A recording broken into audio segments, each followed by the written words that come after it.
Hello everyone, कैसे हैं आप सभी लोग। आशा है कि आप लोग बहुत अच्छे होंगे। आज है 4 अप्रैल और 4 अप्रैल साल 2025 के हरियाणा करंट अफेयर इस वीडियो में हम पढ़ने वाले हैं। आइए सेशन की करते हैं शुरुआत प्यारे दोस्तों। और अगर आप लोग तैयारी करना चाहते हैं सीईटी एग्ज़ाम की तो आपके लिए संपूर्ण बैच है एचएसएससी के लिए। और के साथ साथ अगर आप लोग कंप्यूटर पढ़ना चाहते हैं स्पेशली अलग से तो कंप्यूटर का भी एक स्पेशल कोर्स है। अभी रिसेंट ही स्टार्ट किया गया है, आप उसे भी यहाँ से जाके अवेल कर सकते हैं एप्लीकेशन से ही। स्टार आई क्यू एप्लीकेशन आप लोगों को गूगल प्ले स्टोर या आई ओ स्टोर पे शायद आप लोगों को सुनील बिश्नोई के नाम से मिल जाएगा एप्लीकेशन। अगर आप हरियाणा जी की किताब लेना चाहते हैं तो आपको अमेजोन और फ्लिपकार्ट पे मिल जाएगा, लिंक डिस्क्रिप्शन बॉक्स में मिलेगा इसका। ये सवाल आपको मैंने लास्ट सेशन में पूछा था कि हरियाणा में स्थित कौन सा ऐतिहासिक स्थल ऋग्वेद काल में सरस्वती दृष्टा ऋषियों से जुड़ा हुआ है। तो सरस्वती और दृष्टा ये नदी से जुड़ा हुआ है आपका, ठीक है ना। सरस्वती और दृष्टा नदी से जुड़ा हुआ कौन सा स्थान, मतलब एक साइड सरस्वती नदी बहती थी, एक साइड दक्षिणी नदी बहती थी, इसके बीच में बसा हुआ वैसे तो पूरा हरियाणा ही था। और सरस्वती नदी के अलावा दृष्टवती नदी के किनारे जो बसा हुआ एक साइट थी या सिविलाइजेशन थी, वो सिविलाइजेशन का नाम जो है ना वो है राखी गढ़ी है, ठीक है ना। राखी गढ़ी, राखी गढ़ी जो है ये इस सिविलाइजेशन का नाम है, ध्यान रखना आप लोग। और वर्तमान में काफ़ी बड़ी साइट के रूप में उभर रही है। तो इसका ठीक आंसर बी रहेगा। ये कौन से डिस्ट्रिक्ट में है सर, ये है हिसार डिस्ट्रिक्ट के अंदर है, ठीक है। हरियाणा सरकार ने 15 अगस्त तक कितनी नई अटल कैंटीन खोलने का टारगेट रखा है। तो हरियाणा सरकार ने इसी 15 अगस्त तक, 15 अगस्त साल 2025 तक टोटल हरियाणा के अंदर 200 अटल कैंटीन खोलने का टारगेट किया है। 200 नई अटल कैंटीन हरियाणा सरकार 15 अगस्त तक खोलने का टारगेट है। इस अटल कैंटीन जो है ना, इसके लिए जो इंफ्रास्ट्रक्चर है वो कौन प्रोवाइड करवाएगा, एचएसआईडीसी जो है ना ये इंफ्रास्ट्रक्चर प्रोवाइड करवाएगा। इसके अलावा इसमें होता क्या है सर, इसमें 10 रुपये में खाना उपलब्ध करवाया जाता है, भरपेट खाना 10 रुपये में होगा। 10 रुपये में अटल कैंटीन में जो है ना उपलब्ध भोजन होगा, जो सेल्फ हेल्प ग्रुप और मार्केट कमेटी के द्वारा दिया जाता है। और 40 नई अटल किसान मजदूर कैंटीन है, वो एचएसएम बोर्ड ने टोटल 40 अनाज मंडियों में अटल किसान मजदूर कैंटीन खोलने का प्रस्ताव दिया था। आचार संहिता का प्रभाव था, इसके चलते हुए बाकी कैंटीन जो है ना वो नहीं खुल पाई थी वहाँ पे, लेकिन अभी के लिए नई अटल कैंटीन 15 अगस्त तक हरियाणा में 200 नई खुल जाएगी। वित्तीय वर्ष साल 2025-26 में हरियाणा सरकार की कुल प्राप्तियों में राजस्व स्वयं का राजस्व यानी कि स्टेट ऑन टैक्स रेवेन्यू की कितनी परसेंटेज भागीदारी होगी। तो ये टोटल भागीदारी होगी 45.04% की भागीदारी होगी। मतलब हरियाणा सरकार की कुल प्राप्तियों में राज्य स्वयं कर राजस्व स्टेट ऑन टैक्स रेवेन्यू, खुद के राज्य का जो टैक्स रेवेन्यू है ना वो लगभग होगा 45.04%, जिसमें एसजीएसटी यानी कि स्टेट जीएसटी है, वेट भी है, वैल्यू एडेड टैक्स है, और कुछ प्रोडक्ट पे आपका शुल्क लगता है, वो स्टाम्प ड्यूटी है, रजिस्ट्रेशन शुल्क है, वाहन कर है, ये इत्यादि शामिल है। तो हरियाणा राज्य का खुद का ऑन टैक्स, ऐसा नहीं कि सरकार केंद्र सरकार हेल्प करे, हरियाणा राज्य का खुद का ऑन टैक्स जो है, ऑन टैक्स जो है वो कितना है 45.04% होने वाला है। अच्छा, इसके अलावा 2025-26 में हरियाणा सरकार के कुल बजट में सामाजिक सेवा यानी कि सोशल सर्विसेज में किसकी भागीदारी है, कितनी सामाजिक सेवाओं की मतलब टोटल कितने परसेंटेज भागीदारी है। देखो ये सवाल बहुत ज़्यादा ज़रूरी है। अगर आपने लास्ट टाइम सीईटी का पेपर दिया था तो वहाँ पे कुछ परसेंटेज बेस्ड क्वेश्चन बने थे आपके, अगर आपको याद हो तो अभी से ही मैं कह रहा हूँ कि कॉपी पे नोट कर लीजिएगा, वेरी इंपॉर्टेंट क्वेश्चन है आपके लिए। फ्यूचर में फिर से ऐसे सवाल पूछे जा सकते हैं। सामाजिक सेवा यानी कि सोशल सर्विसेज की परसेंटेज भागीदारी कितनी है, वो है 32.84% है। सामाजिक सेवा में सबसे ज्यादा किसके पास परसेंटेज बजट है, तो वो सामाजिक सेवाओं में सबसे ज्यादा जो है ना वो है एजुकेशन के पास में है। कितना है एजुकेशन का सर, एजुकेशन का बजट जो है वो टोटल है 10.39% है टोटल। अब आपके मन में आया होगा कि सर ऐसे ऐसे ही और बहुत सारे डिपार्टमेंट हैं, उनके लिए भी परसेंटेज बजट बता दो ना। तो मैंने आप लोगों के लिए ये पहले ही आपके मन में सवाल आए उससे पहले ही 2025-26 का जो है वो परसेंटेज के अकॉर्डिंग बजट है वो रख लिया है। एग्रीकल्चर और अलाइड इंक्लूडिंग इरिगेशन जो है ना उनके लिए टोटल बजट का परसेंटेज कितना है, वो है 10.67। देखो ये क्वेश्चन आपसे ये यूं पूछा जा सकता है कि इकोनॉमिक सर्विसेज के लिए टोटल कितना आपका है, तो वो है 21.53 है। ये कंपोनेंट ऑफ एक्सपेंडिचर है जो सरकार इस पे खर्च कर रही है, वो है आपका। और इसमें टोटल में से एग्रीकल्चर का निकालें तो 10.67% आएगा। Transport, civil aviation, road, bridges वगैरह है, इसके लिए है 3.70% है। रूरल डेवलपमेंट एंड पंचायत के लिए 3.61% है। और बाकी रिमेनिंग जो सर्विसेज है उनके लिए है 3.55। इसमें से जो सबसे पहला सवाल बन ही सकता है तो वो एग्रीकल्चर का बन सकता है।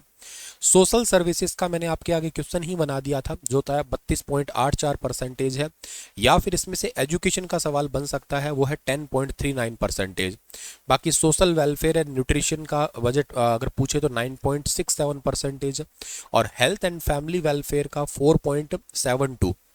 पब्लिक हेल्थ एंड इंजीनियरिंग के लिए 2.40% है। रिमेनिंग के लिए 5.67% है। तो आपको इसमें से एग्रीकल्चर का बन सकता है सवाल, इसमें से सोशल और एजुकेशन दोनों बन सकते हैं। कुछ आपके जनरल सर्विसेज है उनके लिए 15.37 है, जिसमें से जो एक सवाल बन सकता है वो बनेगा या तो एडमिनिस्ट्रेटिव सर्विस का बन सकता है, पर उससे ज़्यादा जरूरी है पेंशन वाला सवाल। पेंशन के लिए 8.22% है। एक तो पहली बात ये होगी। नेक्स्ट आपके लिए बन सकता है कंपोनेंट ऑफ रेसिपेंट्स है, उसमें से SGST मतलब ओवरऑल, अभी मैंने कहा ना स्टेट ऑन टैक्स रेवेन्यू, जो खुद राज्य का रेवेन्यू हो रहा है वो कितना परसेंटेज हो रहा है खुद के टैक्स से, तो वो 45.04% है। जिसमें से SGST यानी कि स्टेट GST का लगभग 20.54% का हिस्सा है। वैट का 6.23 है। स्टेट एक्साइज का 6.87 है। स्टैंप एंड रजिस्ट्रेशन का 8.09 है। टैक्स और विकल्प से कमाई होती है सरकार को लगभग 2.93% होती है। अच्छा, नॉन टैक्स रेवेन्यू जैसे ट्रांसपोर्ट से सरकार कितना कमा रही है, वो 0.78%। अर्बन डेवलपमेंट से 1.03, mine, geology, interest and dividend profit से, एंड ऐसे कई सारे और भी डिपार्टमेंट है उससे कमा रही है सरकार। लोन और बोरोइंग मतलब हमने कर्जा बहुत ले रखा है, 34.87% है। और स्टेट डेवलपमेंट लोन के लिए पैसा इतना है आपका। और इसके अलावा नाबार्ड से भी है, गोल्ड लोन भी है, ऐसे और भी है आपके। तो आपको ये बैक जो स्लाइड मैंने अभी बताई थी उसमें से आप लोगों को ये अच्छे से सवाल याद रखना है। ये वेरी इंपॉर्टेंट स्लाइड है जिसमें से लास्ट टाइम क्वेश्चन बने थे और अब भी आपसे ये सवाल बन सकते हैं, दोनों याद रख लेना आप लोग। ओके, उम्मीद करता हूँ कि आपको ये मेहनत जो है ना वो एक अलग से काम आएगी और आपको लगेगा कि हाँ मेरे सर ने वाकई मेरे लिए एक अच्छा सवाल बनाया है आज। हरियाणा सरकार ने हाल ही में भिवानी जिले के किन दो गांवों में स्थित हड़प्पा सभ्यता के स्थलों को संरक्षित स्मारक और पुरातात्विक स्थल घोषित किया है? तो कौन से एरिया है वो? तो ये दो एरिया है, आपको याद रखना है, मिथाथल और तिगराना, ठीक है ना। इन दो एरिया को अभी हाल ही में हरियाणा सरकार ने भिवानी जिले के ये दो गांव या दो क्षेत्रों को हड़प्पा के स्थलों को संरक्षित स्मारक और पुरातात्विक स्थल घोषित किया है सरकार ने। वेरी वेरी इंपॉर्टेंट क्वेश्चन है ये वाला भी आपका। राज्य पुरातत्व विभाग के एक वरिष्ठ अधिकारी ने अभी रिसेंटली एक न्यूज़पेपर न्यूज एजेंसी को जो है ना इसके लिए जो है ना पूरी जानकारी दी थी और इसके बारे में कंप्लीट बताया है। संरक्षित स्थल है हड़प्पा। सरकार ने जो ना भिवानी जिले के तिगराना और के साथ साथ मिथाथल गांव में टोटल 4400 साल पुराने हड़प्पा स्थलों के संरक्षित स्मारक और पुरातात्विक स्थल घोषित किया है। प्राचीन और ऐतिहासिक स्मारक तथा पुरातत्व स्थल एवं अवशेष अधिनियम 1964 के तहत ये घोषणा की गई है।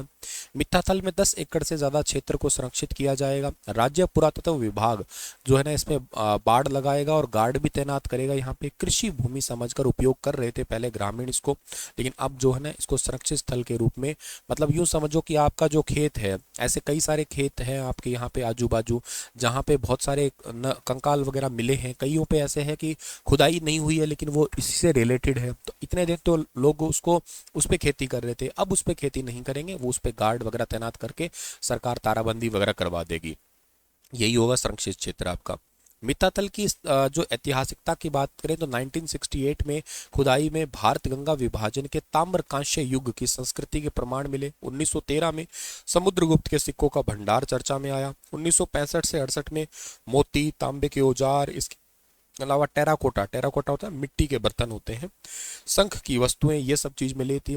खुदाई से हड़प्पा परंपरा का नगर नियोजन है, वास्तुकला है, कला शिल्प है, ये सब चीजों का प्रमाण मिले थे। मिट्टी के बर्तन और जो लाल रंग के थे, पीपल के पत्ते, मछली के तराजू, ऐसे चीज़ें जो है ना आपके ज्यामितीय डिजाइन की चित्रकारी, ये सब चीज़ें यहाँ पे मिताथल से मिली थी। इनिशियली वैसे इसकी खोज 1913 में हुई थी, जब पहली बार चर्चा में आई तब समुद्रगुप्त के सिक्कों का भंडार मिला था। फिर उसके बाद में आर्कियोलॉजिकल सर्वे ऑफ इंडिया के द्वारा खुदाई हुई तो पता लगा कि यहाँ पे मोती तांबे के औजार भी मिले हैं। फिर 1968 में फिर खुदाई हुई, फिर दूसरी तीसरी शताब्दी के या भारत गंगा विभाजन के ताम्र कांस्य युग जो है ना उसकी संस्कृति का हिस्सा मिला यहाँ पे। प्री हड़प्पन और मैच्योर हड़प्पन संस्कृति भी यहाँ पे मिली है। नगर नियोजन के अवशेष भी यहाँ पे मिले हैं। मिट्टी के बर्तन भी यहाँ पे मिले हैं। इसके अलावा जो है ना तिगड़ाना स्थल की अगर बात करते हैं तो 2400 ईसा पूर्व ताम्रपाषाण कृषि समुदाय सोथियन की बस्तियां यहाँ मिली। छोटे मिट्टी ईंट के घर थे, किलेबंद बस्तियां थी यहाँ पे। इसके अलावा मिट्टी के बर्तन, तांबे, कांसे, पत्थर के औजार, ये सब चीज़ें यहाँ पे मिली है। मोती और हरी कार्नेलियल चूड़ियाँ भी यहाँ पे मिली है। और स्टार्टिंग में जो जो आपका ताम्रपाषाण काल युग था, जिसको चालकोलिथिक एज के नाम से जाना करते हैं हम लोग, उसके जो सारे हरियाणा के अंदर अवशेष सबसे ज़्यादा अगर मिले हैं या 5000 साल पुराने अगर कोई अवशेष कहीं हरियाणा में मिले हैं तो इसी साइड से ही मिले हैं। खुदाई में ये पता लगा है कि बहुत सारी बस्तियां किलेबंद थी। किलेबंद मतलब फोर्टिफिकेशन कर रखी थी। 50 से 100 घर हुआ करते थे यहाँ पे। तो प्री सीसवाल, प्री हड़प्पा, पोस्ट हड़प्पा, यहाँ की सारी बस्तियों का साक्षी तिगड़ाना रहा है। और मिट्टी के बर्तन भी मिले हैं यहाँ पे बहुत सारे, और काले सफ़ेद डिजाइन से रंगे हुए जो है ना यहाँ पे मिट्टी के बर्तन मिले हैं। औजार मिले हैं तांबे के, कांसे के, पत्थरों के। चूड़ियाँ मिली है हरे रंग की। यहाँ पे व्यापारिक का केंद्र भी मिला है ये वाला। भारतीय पुरातत्व सर्वेक्षण एएसआई ने हाल ही में हरियाणा के किस स्थल से राखी गढ़ी स्थल के 40.26 एकड़ क्षेत्र को संरक्षित घोषित किया है? तो एक और साइट है उसी से रिलेटेड, ये राखी गढ़ी वाली साइट है। ये कहाँ पे है सर? हिसार में है। ये राखी गढ़ी जो है हिसार में है। ये सबसे बड़े हड़प्पा स्थल में से एक है। लगभग 400 हेक्टेयर में फैला हुआ है। इसमें 7 प्रमुख टीले हैं। 5000 साल पहले की सभ्यता, नगर नियोजन, दफनाने की परंपरा, नर और मादा के कंकाल, खट्टी दाल के अवशेष के साथ साथ सोने के आभूषण की फैक्ट्री, ये सब चीजें यहाँ मिली है। 1997-98 में भारतीय पुरातत्व सर्वेक्षण यानी कि आर्कियोलॉजिकल सर्वे ऑफ इंडिया ने इसकी खुदाई की थी। और 2015 में यहाँ पे बहुत सारी और भी खोज हुई है उसके बाद में। टीला नंबर 7 है। हड़प्पा युग के कब्रिस्तान का पता चला। लगभग 60 मानव कंकाल मिले यहाँ पे। डीएनए से पता लगा है कि हड़प्पा सभ्यता के निवासियों की उत्पत्ति यहाँ से थोड़ी अलग मानी गई है। एक टीला नंबर 6 है। यहाँ से मिट्टी के बर्तन, कीमती पत्थर, आभूषण, मोती और औजार है, ये सब प्राप्त हुए हैं। आर्कियोलॉजिकल सर्वे ऑफ इंडिया ने अभी यहाँ पे 40.26 एकड़ क्षेत्र को संरक्षित स्मारक घोषित किया है। और प्राचीन स्मारक और पुरातत्व स्थल और अवशेष अधिनियम 1958 के तहत ये संरक्षित किया है इसको।